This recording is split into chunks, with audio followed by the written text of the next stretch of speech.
Hello good evening friends. मैं Rajeev Awasthi study with Rajeev sir में आपका स्वागत करते हुए चलिए दोस्तों, आज हमारा मैथ का एक टॉपिक है घातांक एवं करणी। ये बहुत ही इंपॉर्टेंट टॉपिक है, अंकगणित का टॉपिक है और दोस्तों इससे सभी तरह की कंपटीशन की परीक्षाओं में से बहुत ही इम्पोर्टेंट और अच्छे प्रश्न पूछे जाते हैं।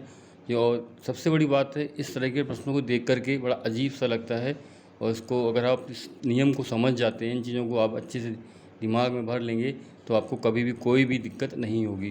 घातांक एवं करणी से जो सवाल पूछे जाते हैं उनके आर्ट एवं डिज़ाइन इस तरह से होती है कि उनको समझने में ही काफ़ी दिक्कत आती है। तो सबसे पहले तो मैथ की इस चैप्टर में कुछ नई तरह की लैंग्वेजेस का भी प्रयोग किया जाता है। सबसे पहले हम इस लैंग्वेजेस को भी जानेंगे और इनके बारे में स्टडी करते हैं। चलिए, हमारा आज का टॉपिक है घातांक। अब हम अपने टॉपिक पर आते हैं। कंपटीशन के लिए काफ़ी महत्वपूर्ण टॉपिक है और सरल वनडे कंपटीशन और भी बड़ी कंपटीशन है, इनमें अधिकतर इस प्रश्नों को बहुत ज़्यादा पूछा जाता है। रेलवे बैंकिंग में तो इनसे कई तरह के क्वेश्चन आते रहते हैं। ठीक है दोस्तों, घातांक एवं करणी। तो शब्द ये है, आपका पहला शब्द है घातांक और दूसरा शब्द है करणी। अभी हमने एक वीडियो डाला था कुछ दिन पहले, इसमें वर्ग एवं वर्गमूल को बताया था। उसमें भी हमने घातांक और करणी को थोड़ा सा परिभाषित करने की कोशिश की थी। चलिए हम यहाँ पर करते हैं। यदि किसी एक वस्तु का किसी भी एक संख्या का उसी संख्या में एक से अधिक बार गुणा किया जाता है तो उसको प्रदर्शित करने का या निर्देशित करने का एक तरीका होता है। उसमें उसको बार बार गुणा न करके उस पर उस संख्या की घात लगा दी जाती है। जिस तरह से यहाँ पर किसी संख्या a का 1 2 3 4 बार गुणा हो रहा है तो हम इस तरह से a के ऊपर तनिक ऊपर लिख देंगे। इसको एक्सपोनेंट भी बोलते हैं, a की घातांक a की घात 4। अब इसी तरह से इसमें दो चीज़ें आपको देखने को मिलती हैं। एक तो संख्या जो नीचे लिखी हुई है और दूसरी उसके तनिक ऊपर लिखी हुई है। इसको आप अब इन दोनों संख्याओं के नाम मैं आपको बता दे रहा हूँ। जो संख्या नीचे लिखी हुई है उसको आप आधार बोलते हैं और जो इसके ऊपर थोड़ा सा साइड में, इसको आप क्या बोलेंगे, घातांक। ये घातांक शब्द दो शब्दों से मिलकर बना है, घात एवं अंक। जो इसको घात प्लस अंक, जो संख्या घात में लिखी होती है उस संख्या को आप घातांक कहते हैं और जिस संख्या के ऊपर घात लगी होती है उस संख्या को आधार कहा जाता है। तो सबसे पहले जैसे आपका a पे घात 4 लिखा हुआ है तो यहाँ पर आपका आधार होगा a और घातांक होगा आपका 4। इस तरह से आप कहीं भी कैसे भी पहचान कर सकते हैं।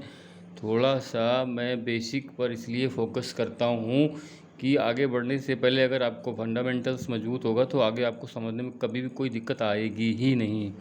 चलिए, तो घातांक की जस्ट बात करनी चैप्टर पढ़ाऊँगा मैं। सबसे पहले आज मैं इसी पर ही आपको घातांक पर ही फोकस करता हूँ। तो दोस्तों घातांक में सबसे पहले आप घातांकी गुणनफल ज्ञात करते हैं। घातांकीय गुणनफल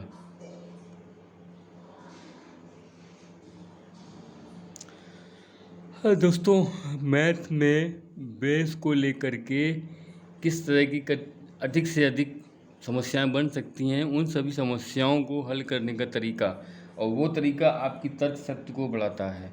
तो यहाँ पर अब आपने एक साधारण सी बात देख ली, किसी भी संख्या का जितने बार गुणा किया जाता है वो उसकी घातांक लिख दी जाती है। मान के चलिए कोई संख्या यहाँ पर 3 लिखी हुई है और 3 का 3 में 5 बार गुणा किया जाए।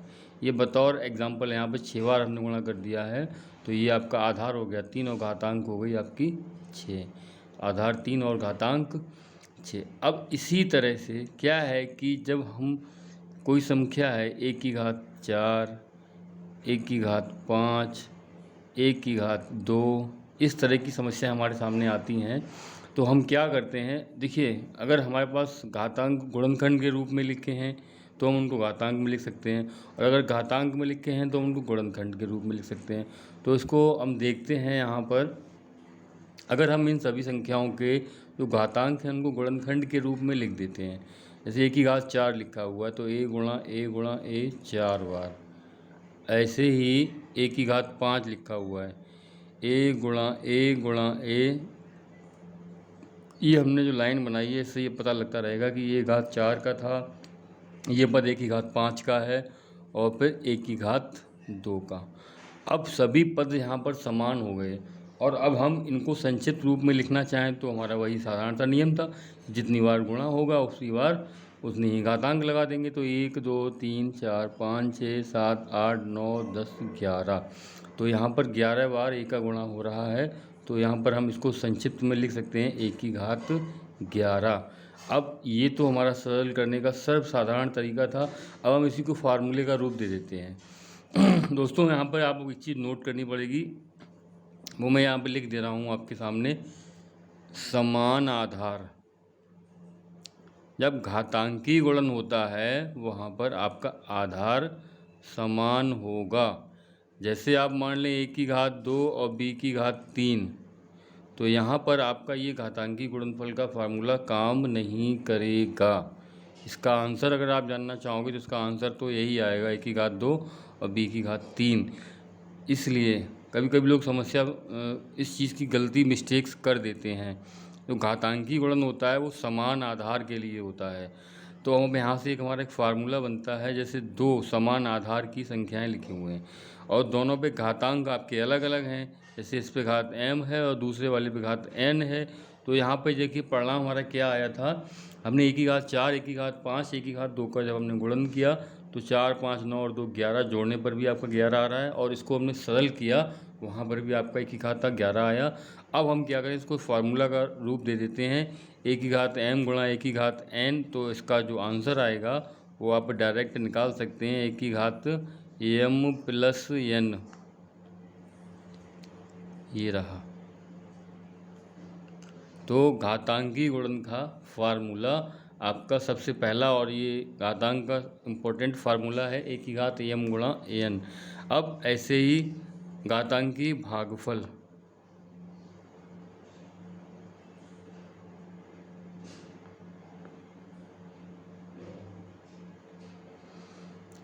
देखते हैं दोस्तों, 1 की घात 5 और भाग 1 की घात 2। कभी कभी इसको ऐसे भी लिख दिया जाता है, ये जो भाग का चिन्ह बना दिया आपने और 1 की घात 2 कर दिया। अब हम यहाँ पर देखते हैं 1 की घात 5 और 1 की घात 2, इसको अगर हम सरल करना चाहेंगे तो 1 की घात 5 को 1 की घात बटे 1 की घात 2 कर देंगे, और इनके हम सरल रूप हल करते हैं तो क्या होगा, 1 की घात 5 का मतलब a गुणा a 5 बार, और ये a गुणा a 2 बार।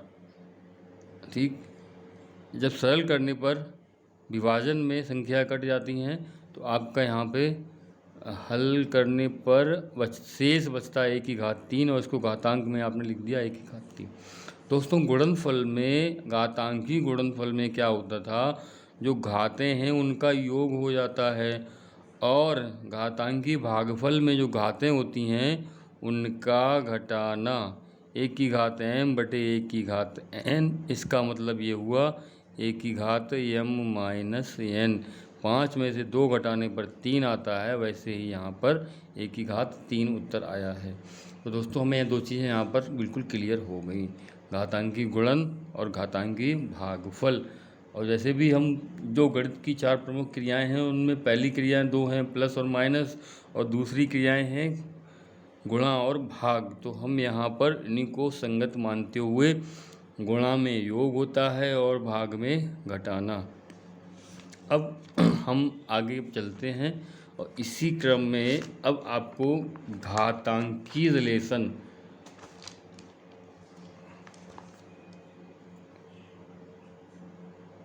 घातांकीय संबंध इस तरह से, जैसे कोई संख्या a की घात 2 लिखी है और इस पर हमने दोबारा से फिर घात 3 लगा दी। अब घात 3 सबसे पहले जो सबसे बाहर घात लिखी हुई है उस घात को लेकर हम हल करेंगे। यानी a की घात 3, तो a की घात 3 का मतलब होता है इस पद को a² या a की घात 2 को हमें 3 बार लिखना है। अब इसी में आपका ये a की घात 2 वाले जो पद हैं इनका भी आप विच्छेदन कर देते हैं या प्रसार कर देते हैं। तो a गुणा a, ये पहला पद, दूसरा वाला भी a गुणा a और तीसरा वाला भी a गुणा a।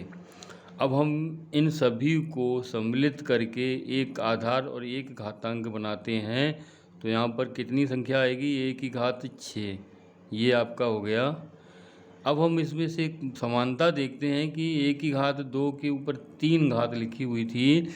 हुआ क्या कि अगर इसको हमने सरल किया a की घात 6 और 6 डायरेक्ट निकालना है तो कब आ रहा है? 3 का गुणा 2 में। तो यहाँ से एक आपका नया फार्मूला बनता है। अगर घातांक के ऊपर कोई घातांक है तो सरलीकरण में उन दोनों घातांकों का आपस में गुणा हो जाएगा।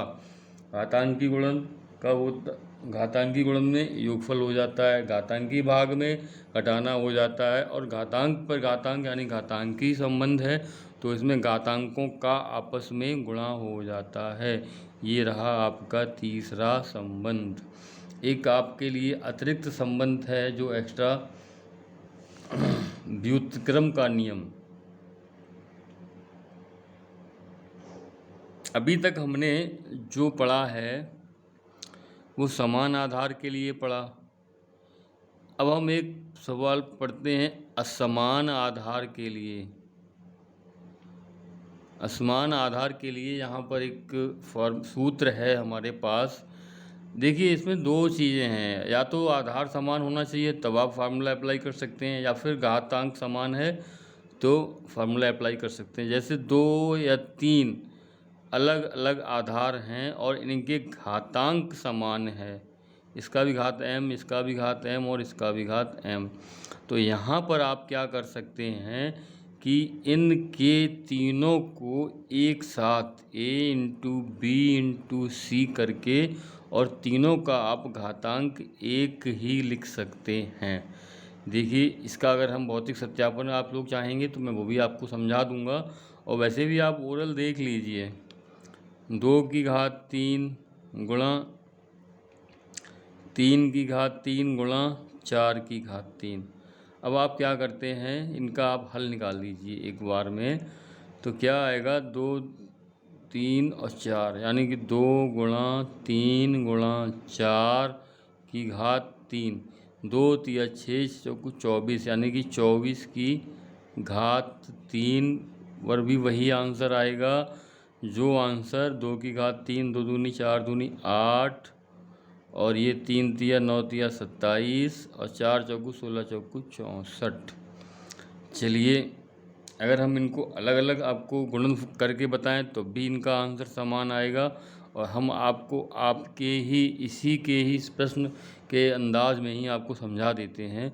जैसे ये 2 की घात 3 लिखा हुआ है तो 2 की घात 3 को आप 3 बार लिखेंगे, 2 गुणा 2 गुणा 2।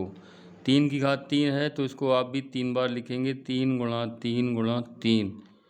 और यहाँ पे जो 4 लिखा हुआ है इसको भी आप क्या करेंगे? 3 बार लिखेंगे, 4 गुणा 4 गुणा 4। इधर देख लीजिए आप, ये आपने जो लिखा हुआ है 2 गुणा 3 गुणा 4 की घात 3, इसको भी आप 3 बार लिखते हैं। 2 गुणा 3 गुणा 4 पहला पद, फिर 2 गुणा 3 गुणा 4, फिर तीसरा पद 2 गुणा 3 गुणा 4। अब आप देख लीजिए 2 को यहाँ पर 3 बार लाया गया है, 3 को यहाँ पर भी 3 बार लाया गया है, 4 को यहाँ पर भी 3 बार लाया गया है। तो ये जो है फार्मूला, इसको हम अंडरलाइन कर देते हैं कि समान घातांकों में जितने भी आधार होते हैं वहाँ पर उनका गुणनफल हो जाता है। चलिए अभी आज का जो हमारा वीडियो रहेगा वो फार्मूलों पर ही आधारित रहेगा। व्युत्क्रम का नियम, व्युत्क्रम का नियम।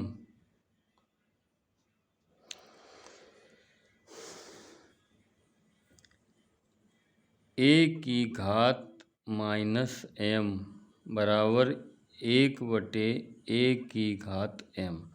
ये है व्युत्क्रम का नियम।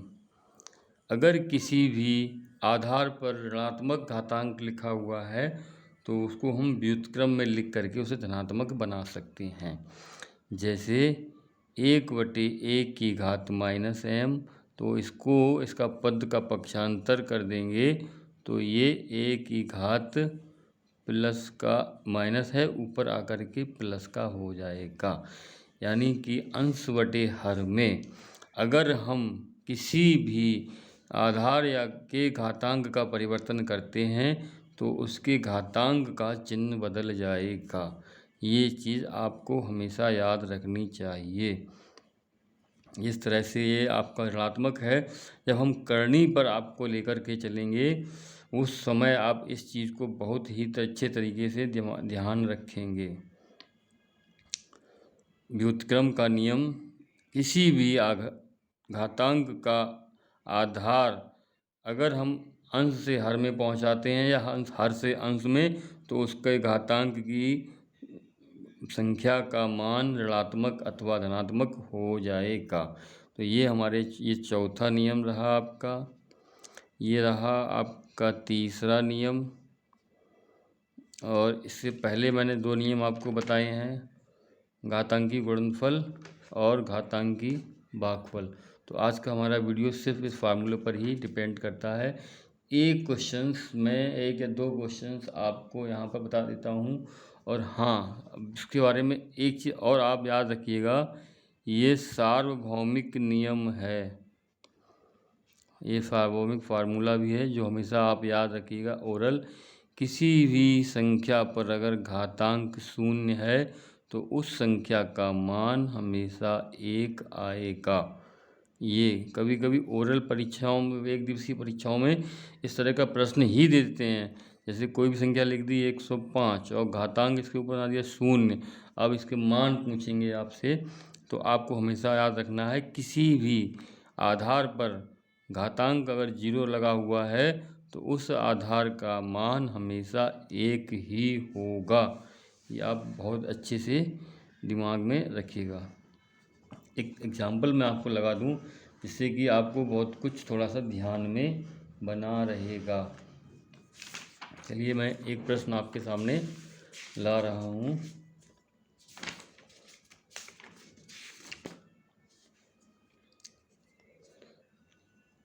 साधारण सा प्रश्न है लेकिन है परीक्षा से संबंधित, आया भी है, SSC लेवल का प्रश्न है। 256 की घात 0.16 और फिर 256 लिखा हुआ है, इसकी घात है 0.09। तो दोस्तों अभी ये घातांकी गुणन वाले फार्मूले से अभी हम इसको हल कर सकते हैं। घातांकी गुणनफल में क्या बताया था, समान आधार की संख्याओं का जब गुणन होता है तो उनकी घातांकों का योगफल आ जाता है। तो इसका एक मान निकल के आएगा 256 0.16 और प्लस 0.09। और इसका आप परिणाम जानते हैं, 16, 6 और 9 15 और 1 और 1 2। तो ये आपका हो जाएगा 2.56 और इसकी घातांक होती है 0.25। चूँकि सरलीकरण एक अलग प्रक्रिया है और घातांक एक अलग प्रक्रिया है, हमें कंपटीशन है और कंपटीशन के प्रश्नों में आंसर तक पहुंचना है, तो हम सरलीकरण भी करेंगे। और सरलीकरण में क्या होता है कि आप इनके अभाज्य गुणनखंड करेंगे। दोस्तों एक प्रश्न आता है, अभाज्य गुणनखंड ही क्यों करेंगे? क्योंकि अभाज्य गुणनखंड से निम्न स्तर पर हम जा ही नहीं सकते, क्योंकि अभाज्य गुणनखंड के गुणनखंड होते ही नहीं हैं, तो हम सिर्फ अभाज्य गुणनखंड करते हैं। तो 256 का आपको अभाज्य गुणनखंड मैं आपको बता देता हूँ। 2 से भाग देना शुरू करेंगे, 2 ये होगा 2 की घात 8 आना चाहिए यहाँ पर। चलिए मैं आपको फिर भी बता देता हूँ। 2 एकम 2, 2 7 बार 2 दूनी 4 और ये हो गया आपका 8, 2 8 16, ये 64 हो गया, 32, 16, 8, 4, 2,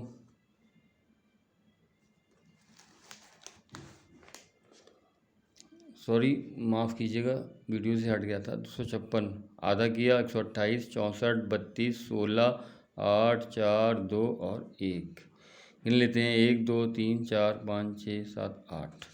तो 256 के स्थान पर आप यहाँ पर 2 की घात 8 जो मैंने पहले ही बताया था आपको, और उसके ऊपर आपकी घात होगी 0.25। अब हम यहाँ पर घातांकीय नियम, जो कुछ समय पहले ही हमने बताया था, घातांकीय नियम में क्या होता है, घातांक के ऊपर अगर घात है तो आप उनका आपस में गुणा कर देंगे।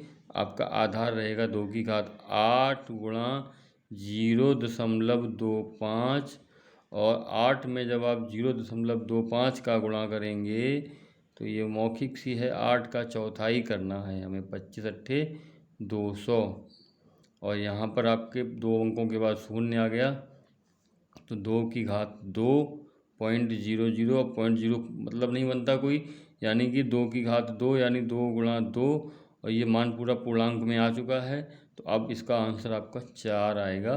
तो इसमें आपके 2 से 3 प्रश्नों का, चूँकि मैं आपको थोड़ा सा आसान तरीके से समझाना चाह रहा था, लेकिन ये एसएससी का क्वेश्चन था, मैंने कहा चलिए आपको आसान रहेगा। देखते रहिएगा दोस्तों, और चैनल को लाइक और सब्सक्राइब करना मत भूलिएगा। बहुत बहुत धन्यवाद।